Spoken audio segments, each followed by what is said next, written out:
خبر شامل کرتے ہیں فیصل آباد سے۔ قومی امن فورس کمیٹی برائے بین المذاہب ہم آہنگی پاکستان کے زیر اہتمام تقریب برائے نوٹیفکیشن و اجلاس کا انعقاد ریجنل آفس فیصل آباد میں کیا گیا، جس کی مہمان خصوصی مرکزی چیئرمین مظہر سخاوت وٹو تھے، جنہوں نے موتیا مقصود خالد MP پنجاب اسمبلی کو سینئر وائس پرسن پنجاب کا نوٹیفکیشن دیا۔ اس موقع پر مرکزی سیکرٹری جنرل غلام مصطفیٰ انصاری، مرکزی میڈیا کوآرڈینیٹر تجمل حسین، مرکزی ترجمان میاں شہباز علی، مرکزی سیکرٹری اطلاعات Mirza Babar Salim, Zaid Hussain Ansari, youth councillor, chief organiser Punjab اقلیتی wing, pastor Shahid Munir, divisional joint secretary Faisalabad Nadeem Rajput, district صدر Faisalabad Mian Ali, district general secretary Faisalabad Salim, vice chairman Umair Mughal, district joint secretary Sajjad Ansari, city chairman youth wing Mazhar Abbas, city deputy media coordinator Mirza Haroon Baig, vice chairman Masood Ali اور NPFCIH دیگر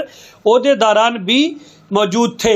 مرکزی chairman مظہر سخاوت وٹو کا کہنا تھا کہ موتیا مقصود خالد MPA کے امن کمیٹی میں شامل ہونے سے ہمارے مقصد کو تقویت ملے گی۔ پاکستان میں امن و امان کے حوالے سے آپ لوگوں کا بھرپور ساتھ دوں گا۔ اجلاس میں امن کمیٹی کا آرگنائزر کرنے کے لیے اس حوالے سے تفصیلی گفتگو کی گئی اور آخر میں نئے منتخب ہونے والے تمام عہدیداران کو مبارکباد بھی دی گئی۔